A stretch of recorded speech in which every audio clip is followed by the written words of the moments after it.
Jost Per. Do you have anything to say about the possible guilt that follows if somebody has worked as a cult recruiter for a long time and then at some point understands that has only been causing harm to other people? Thanks for this question. And yeah, I have a few things to say about this. I'll speak from my own feelings and experience about it, because I certainly, while I was in the church and after leaving, had different levels of guilt connected with things that I had done as a Scientologist and as a Sea Org member. I've made a video about, recruitment methods that were used in the Sea Org, really, using conspiracy theory in order to generate fear-mongering, to create fear in the recruit prospect and get them to sign up for a billion-year contract in order to go save the world because they felt so freaked out about the fact that it might end tomorrow if they don't, which is all pure nonsense. I discovered that that was nonsense while I was still while I was doing recruitment, and I definitely felt bad about that, and I stopped using any of those methods in order to do recruitment, and kind of got myself off of Sea Org recruitment shortly after that. And I tried to make some amends for that by talking to another recruiter who was much better than I was, had been doing it for much longer as well. And I talked to him about my problems and issues with using this debunked conspiracy theory to recruit people for the Sea Org, and I got him to kind of mellow out on it and stop, and I never did get to the source of that whole thing and get him to stop, because I was frankly afraid of the guy at the time, and I thought that if I tried to duke it out with him about conspiracy theory, it would just get really ugly really fast. And and as far as I know, he even after he left the Sea Org, the guy still thinks that stuff. He's still a Scientologist. So anyway, I made some effort, was my point, and I did that because I did feel so bad about it. And that was really a very small version of the guilt that I felt, versus after I left the Sea Org and after I found out about the betrayal and all that, and found out about how bad it all was. It took me a while to first just get over my own anger and upset and betrayal over what had been done, and the fact that I felt I had been taken advantage of and used by David Miscavige and L. Ron Hubbard and all that. So at first there wasn't a lot of guilt particularly connected with that. It was just a lot of anger. A lot of outrage and a lot of keyboard pounding and stuff, trying to vent, and then trying to figure out, what am I going to do about this? And I've talked about that at length. You guys know that stuff. So the guilt started setting in. I'd say it took a few months, right? And then it started dawning on me that I had, I think I felt it, from the get-go, but I think the anger had to run some of its course first. And once the guilt started really kind of becoming a thing, it started really becoming even more important to me that I speak out. And I think that was probably what motivated me as much as the anger. Maybe, I don't know, maybe it was 70-30, 60-40, anger versus the guilt. That got me to come out under my own name, right? In February, I think it was 2014, I did my first video with Karen Dale Carrier. And that kind of grew, like after that happened, I just sort of started feeling like, as time went on and as I learned more about Scientology, as I learned more about the methodologies and the destructive cult aspects of it, the worse I felt for having been part of it.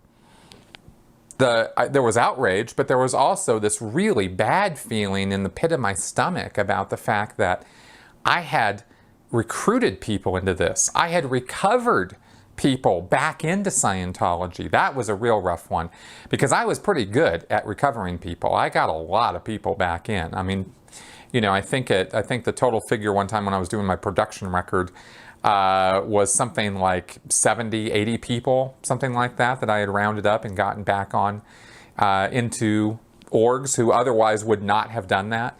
And I felt really bad about that.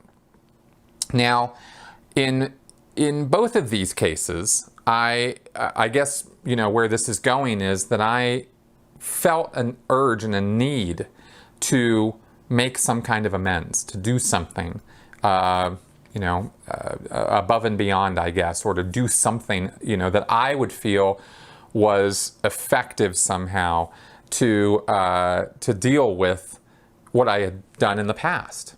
And that was definitely a driver for me to do this channel and to do to get going on the videos that I started doing myself in 2014, right here on this channel, and continue to do. And that just built, that, and the more I did, the less guilt I felt. I wasn't doing it only for that reason, but it was definitely a factor.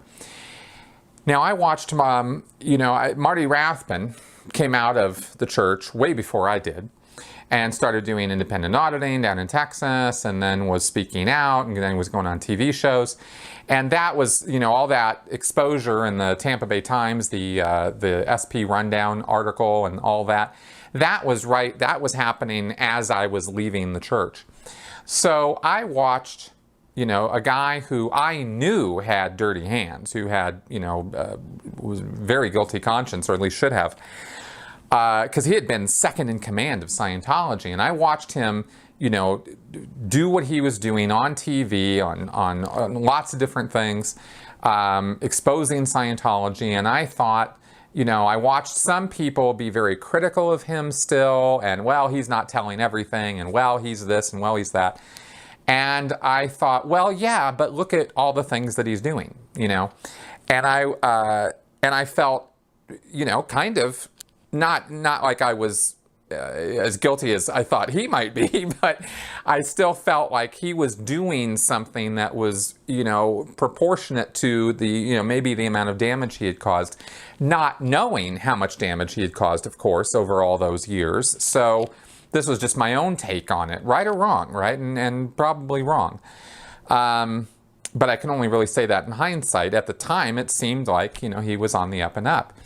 And then, of course, he, kind of crashed and burned, with the court case being pulled, and then with him now making videos and talking trash about Leah and talking trash about, me and other critics. I mean, he's just done a whole 180, and he's really made himself wholly irrelevant now as far as the Scientology world of criticism goes, which I'm sure was the purpose of doing all those videos, was to make himself irrelevant. As one factor. I mean, maybe there was a bonus of, trying to reach some people in the world of Scientology to badmouth Leah's show, and maybe some Scientologists would look at that and maybe they wouldn't. I don't know. The whole thing is just so damn weird. It doesn't really make a whole lot of sense. But he certainly took himself out as a critic. Now, what does all this have to do with this guilt thing? What this has to do with this question is that now, in hindsight, really only can we really see this, although really I should have seen it while it was happening. There's a difference between speaking out for purposes of self-aggrandizement or personal fame or personal satisfaction or something, which is what I think was driving him, versus what I've been doing, what Mike and Leah have been doing, which I think is driven by this sense of this need to try to make up for some of what we participated in and what are some of our activities while we were Scientologists. Now, of course, I can't really speak for Mike or Leah. I'm just suppositioning here. I'm giving my own opinion about what I believe their motives to be, or what part of their motives are with what they're doing, but I'm certainly talking about myself here. That I'm driven to try to make up for some of what I did over all those years. And now we see that Marty was really not on that same page. So it's not, my point here, in all this ramble about Marty, is that it's not just about an action, about doing something, like speaking out. It's about the intention behind it, and about being able to get to a place where you can kind of forgive yourself. And And, you know, one other point that I'll get to in just a second on this, but I think this self-forgiveness point is actually really important. Because I did get to that point, and not because I was on some program where I had to do X number of hours and then suddenly, oh, okay, good, I'm done now. It just sort of happened organically, right? I just kind of one day was like, huh, yeah, I really feel like I've done a lot here. And of course I continue on because I'm helping people, and that's what this is all about for me and my channel.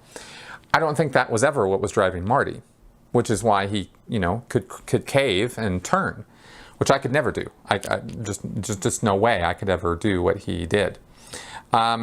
So I think that is, I think the intentions and the motivations behind why one is doing this kind of activity, this kind of criticism, is important, right? And I think that's probably pretty obvious or fairly apparent in looking at what a person says, why they say what they're doing, right? Or why they're doing what they're doing.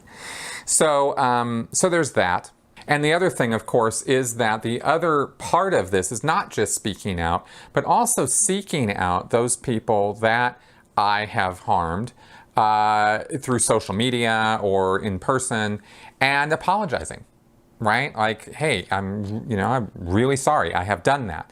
And I have been contacted by people that I harmed, a couple who were even, mildly kind of antagonistic to me, like, hey, you jerk, you did this and this and this. And I was like, and I think they were ready for a fight or something. And I was like, you're right. I was awful. And I am so sorry for having been that way.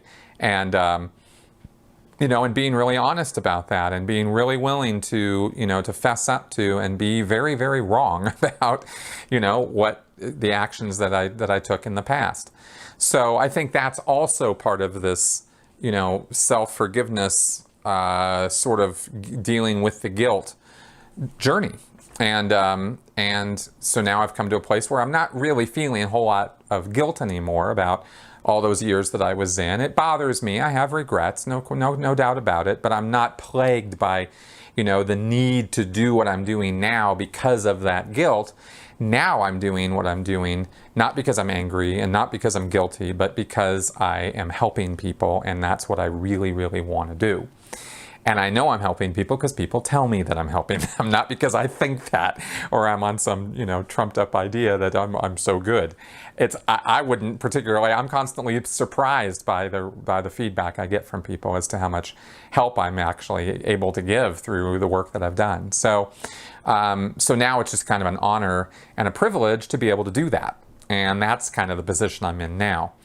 So I hope all of what I just said might relate to some of, the experiences you guys have had, maybe in other groups or other situations, coming out of other religious activities or groups, as well as, of course, Scientology. So there you go.